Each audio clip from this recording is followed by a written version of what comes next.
I can still see her sitting at this very table, her hand wrapped around mine, her eyes red and swollen from crying. It was only weeks after John's funeral.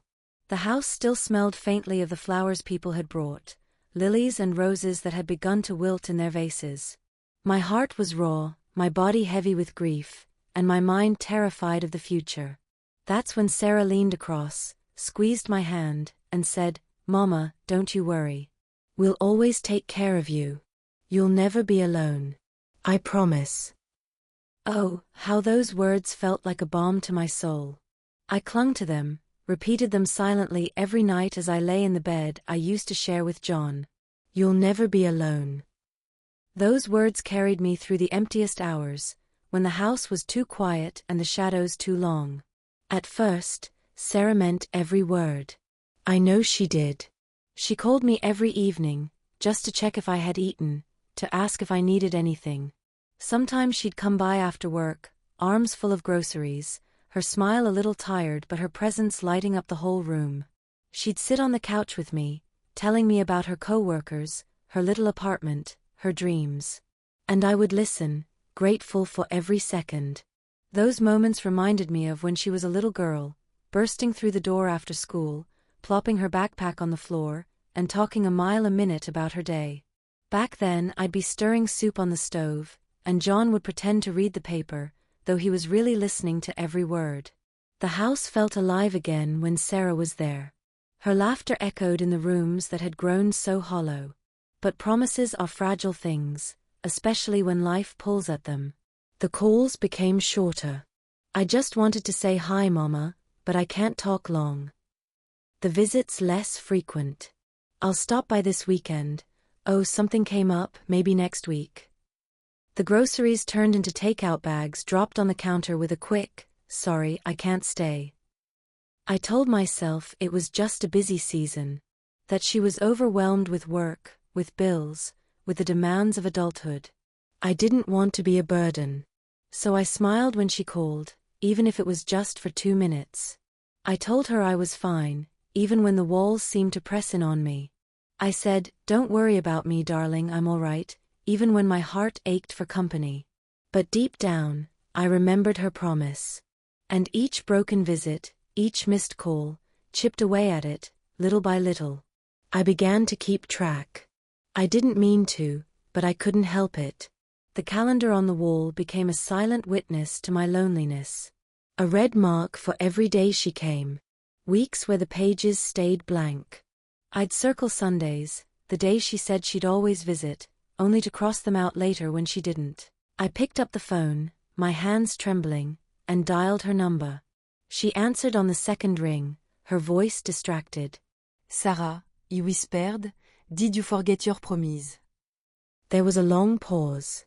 I could hear voices in the background, laughter, music. She was out somewhere, living her life. Finally, she sighed and said, "Mama, you're being dramatic. "I can't be there all the time. You'll be fine. You'll be fine." I sat there, staring at the phone long after the line went dead. Those words echoed in my head like a cruel song. She didn't understand. She couldn't. I thought of all the nights I had stayed awake when she was sick, pressing a cool cloth to her forehead, whispering prayers that she would get better. I thought of the times I held her when her heart was broken, telling her she was strong, that she'd never be alone. I thought of the meals I skipped so she and her brothers could eat. I had promised her I would always be there, and I had kept that promise. But now, when it was my turn to need her, she had forgotten what promises meant. Days stretched into weeks. The house grew colder, the silence deeper. Sometimes, I would set the table for 2 on Sunday, cooking her favorite roast chicken, only to pack it away untouched when she didn't arrive. I would sit in John's chair, pretending he was still there, just to feel less empty.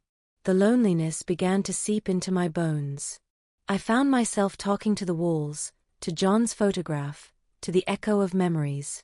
I began to dread the evenings, when the world outside grew quiet and the shadows whispered that I had been left behind. But still, I waited. Because mother always wait. I remember one afternoon, I was sitting on the porch when a neighbor stopped by. She was young, with 2 little children clinging to her legs. She smiled politely, asked how I was doing. I lied, of course. I told her I was fine, that Sarah visited often, that I wasn't lonely. But as she walked away, I felt the sting of tears. Even strangers could see the truth in my eyes. I think back often to Sarah as a little girl. She used to beg me, "Promise you'll always be here, Mama." Donne tes verlives-me. And I would pull her close, kiss the top of her head and whisper, "I promise." And I kept it. Every scraped knee, every nightmare, every heartache, I was there. Now I wonder if she even remembers saying those words. Sometimes at night, I dream of her as a child again. In the dream, she runs into my arms, laughing, telling me she'll never leave me. I wake up with tears on my pillow, reaching out for a promise that no longer exists. I don't hate her. I couldn't. She's my child, my yacht, my reason for living. I know life is hard, that the world pulls her in 1,000 directions. I know she doesn't mean to hurt me. But the broken promise sits heavy in my chest, a reminder that love can be forgotten, that even the closest bonds can fray. And yet, I wait. Every Sunday, I sit by the window, watching the road, hoping to see her car turn in. Every night, I keep the phone close, hoping to hear her voice. Because even when promises break, hope lingers. And hope is all I have left. If Sarah ever reads these words, if she ever remembers, I hope she knows that all I ever wanted was her presence. Not her money, not her gifts, not even her time in large measures. Just her. Her laughter, her stories, her love. Until then, I will hold on to that promise, even broken, because it is the last thread that ties me to her. And I will keep waiting, because that is what mothers do.